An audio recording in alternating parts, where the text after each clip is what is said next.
ಆರ್ಯನ್ ಮತ್ತು ಸಂಗೀತ ಅವರ ಆ ಒಂದು ಮಧುರ ರಾತ್ರಿ ಪಾರ್ಟ್ 2 ಮದುವೆಯ ಅದ್ದೂರಿ ಕಾರ್ಯಕ್ರಮಗಳೆಲ್ಲವೂ ಅತ್ಯಂತ ಸುಗಮವಾಗಿ ಮುಗಿದವು. ನವಜೋಡಿಗಳಾದ ಆರ್ಯನ್ ಮತ್ತು ಸಂಗೀತರನ್ನ ಎಲ್ಲರೂ ಅರಸಿ ಆರೈಸಿ ಮನೆಗೆ ಬರಮಾಡಿಕೊಂಡ್ರು.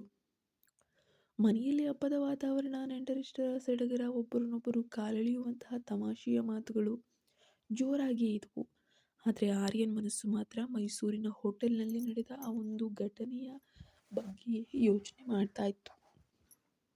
ಅಷ್ಟರಲ್ಲಿ ಆರ್ಯನ್ಗೆ ಆಫೀಸ್ನಿಂದ ಒಂದು ತುರ್ತಾದ ಕರೆ ಬರುತ್ತೆ. ನಿರಾಳವಾಗಿ ಮಾತನಾಡಲು ಟೆರೇಸ್ ಮೇಲೆ ಬರ್ತಾನೆ. ಮಾತು ಮುಗಿಸಿ ಕೆಳಗೆ ಹೋಗೋಕ್ಕೆ ತಿರುಗ್ತಾನೆ. ಅಲ್ಲಿ ನೋಡಿದ್ರೆ ಅವನ ಅತ್ತಿಗೆ ರಶ್ಮಿ ಅವರು ನಿಂತಿದ್ದಾರೆ.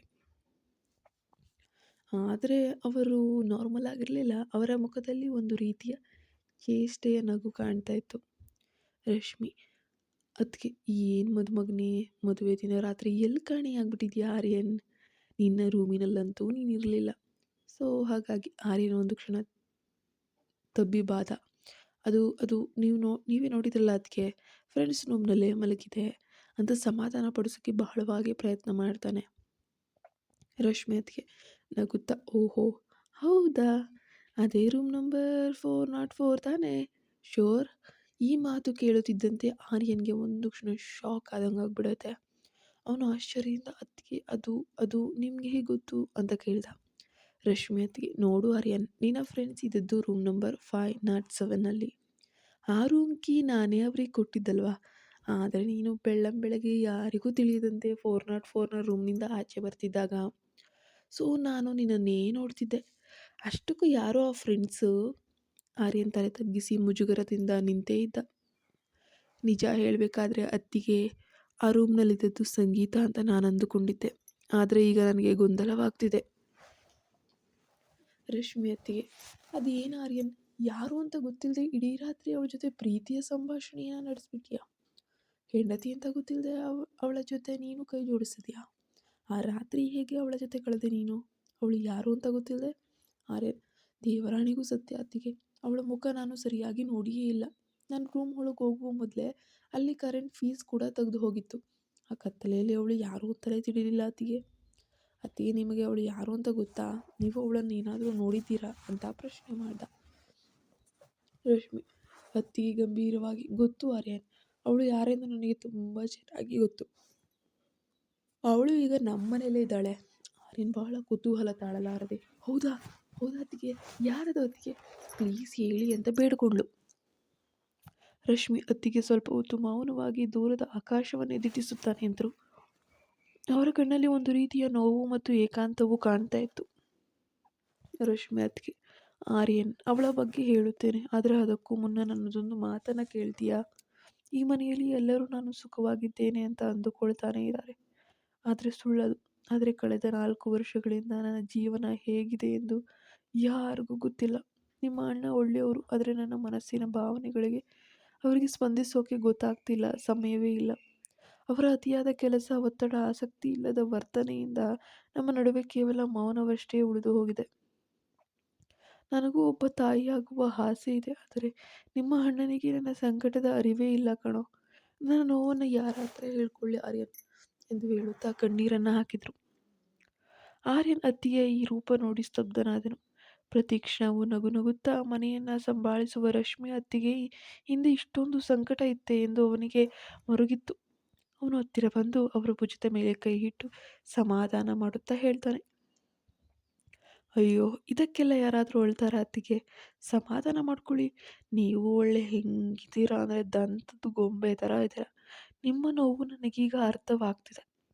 ಎಲ್ಲವೂ ಸರಿಯಾಗ್ತದೆ, ದಯವಿಟ್ಟು ಅಳಕ್ಕೆ ಹೋಗಬೇಡಿ. ನಾನು ಅಣ್ಣನ ಜೊತೆ ಈ ಬಗ್ಗೆ ಎಲ್ಲ ಮಾತಾಡ್ಕೊಳ್ತೇನೆ ಎಂದು ಸಮಾಧಾನದ ಮಾತುಗಳನ್ನಾಡಿ ಅವನ ಪಾಡಿಗೆ ಅವನು ಕೆಳಗೆ ಬರ್ತಾನೆ. ಆದರೆ ಕೆಳಗಡೆ ಪಾಪ ಅವನ ಒಂದು ಮಧುರವಾದ ರಾತ್ರಿಗೆ ಸಂಗೀತನ ಜೊತೆ ಎಲ್ಲ ರೀತಿಯ ಒಂದು ಡೆಕೋರೇಷನ್ ನಡೀತಾ ಇತ್ತು. ಮದುವೆಯಾದ 3ನೇ ದಿನ ಮನೆಯವರೆಲ್ಲ ಸೇರಿ ಆರ್ಯನ್ ಮತ್ತು ಸಂಗೀತಳ ಮೊದಲ ರಾತ್ರಿ ಮಾಡಿಬಿಡ್ಬೇಕು ಅಂತ ಹೇಳಿ ಸಿದ್ಧತೆಗಳನ್ನೆಲ್ಲ ಮಾಡ್ತಾ ಇದ್ದಾರೆ. ಇಡೀ ಕೋಣೆಯಲ್ಲಿ ಮಲ್ಲಿಗೆ ಹೂವು ಮತ್ತು ಸುಗಂಧಿತ ಮೇಣದ ಬತ್ತಿಗಳಿಂದ ಅಲಂಕರಿಸಲಾಗಿತ್ತು. ರಾತ್ರಿ ಊಟ ಮುಗಿದು ಸುಮಾರು 10:30 ಹೊತ್ತಿಗೆ ಅನಿಸುತ್ತೆ. ಕೈಯಲ್ಲಿ ಹಾಲಿನ ಲೋಟ ಹಿಡಿದು ಸಂಗೀತ ನಾಚುತ್ತಾ ನಾಚುತ್ತಾ ಕೋಣೆಯ ಕಡೆಗೆ ಹೆಜ್ಜೆಯನ್ನು ಹಾಕ್ತಾ ಇದ್ಲು. ಅವಳ ತಂಗಿಯರು ಮತ್ತು ಸ್ನೇಹಿತೆಯರು ಚೇಷ್ಟೆ ಮಾಡುತ್ತಾ ಅವಳ ಕಿವಿಯಲ್ಲಿ ಏನೇನೇನೇನೋ ಪಿಸುಗುಡ್ತಾ ಅವಳನ್ನು ಕೋಣೆಯೊಳಗೆ ಕಳಿಸ್ಕೊಟ್ಟು ಬಾಗಿಲನ್ನು ಹೇಳ್ಕೊಳ್ತಾರೆ. ಕೋಣೆಯೊಳಗೆ ಕಾಲಿಟ್ಟ ಸಂಗೀತಳಿಗೆ ಎದುರಿಗೆ ನಿಂತದ್ದು ಆರ್ಯನ್ ಗಂಡ. ಇಂದಿನ ರಾತ್ರಿ ಎಲ್ಲ ರಹಸ್ಯಗಳು ಬಯಲಾಗುವ ಸಮಯ ಕೂಡ ಬಂದಿತ್ತು. ಆರ್ಯನ್ ಮಾತ್ರ ಮೆಲ್ಲನೆ ಸಂಗೀತಳ ಹತ್ರ ಬಂದು ಅವಳ ಕೈಗಳನ್ನು ತನ್ನ ಕೈಯಲ್ಲಿ ಹಿಡಿದುಕೊಳ್ತಾನೆ.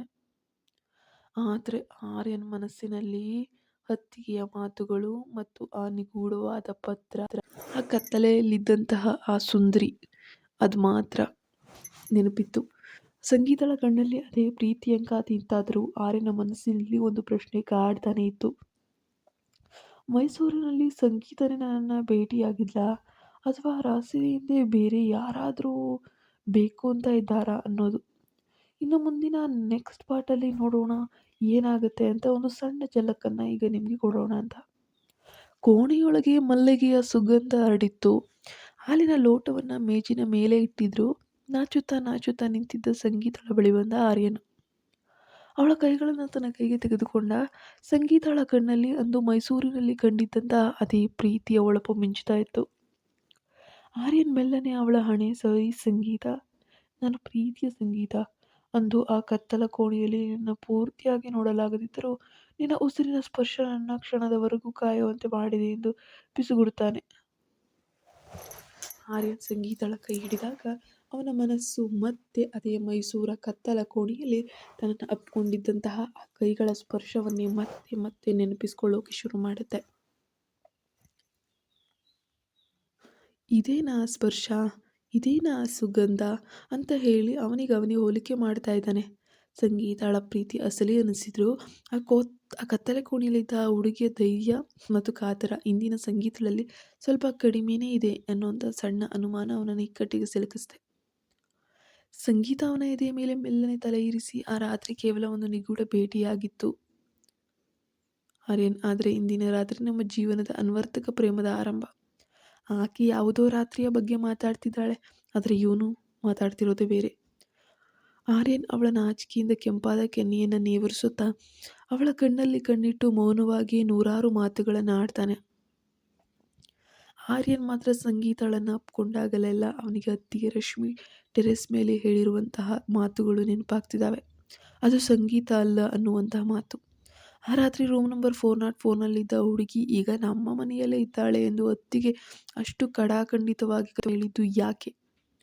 ಒಂದು ವೇಳೆ ಆ ಹುಡುಗಿ ಸಂಗೀತನೇ ಆಗಿದ್ದರೆ ಅತ್ತಿಗೆ ಅದನ್ನು ನೇರವಾಗಿ ಹೇಳ್ಬೋದಿತ್ತಲ್ವೇ ಎಂಬ ಪ್ರಶ್ನೆ ಅವನನ್ನು ಪದೇ ಪದೇ ಕಾಡ್ತಾ ಇದೆ. ಅವನ ಈ ಮಧುರವಾದ ರಾತ್ರಿಗೆ ಅದೊಂದು ಬೇಲಿಯಾಗಿ ಮಧ್ಯೆ ಬಂದು ನಿಂತಿದೆ. ನೋಡೋಣ ಮುಂದುವರೆದ ಭಾಗದಲ್ಲಿ ಏನಾಗುತ್ತೆ ಅಂತ. ಯಾರ್ಯಾರಿಗೆಲ್ಲ ಕತೆ ಬೇಕು ದಯವಿಟ್ಟು ಕಮೆಂಟ್ ಮಾಡಿ, ನಾನು ತಕ್ಷಣ ಕಥೆಯನ್ನು ಹಾಕ್ತೇನೆ. ಮತ್ತು ಮೆಂಬರ್ಶಿಪ್ ತೊಗೊಂಡಿರೋರಿಗೆ 24 hours ಮುಂಚಿತವಾಗಿ ಕತೆ ಸಿಗುತ್ತೆ. ಮೆಂಬರ್ಸ್ಗೆ ಕತೆಗಳೆಲ್ಲ ಅಪ್ಲೋಡ್ ಆಗಿರುತ್ತೆ, ದಯವಿಟ್ಟು ಚೆಕ್ಔಟ್ ಮಾಡಿ.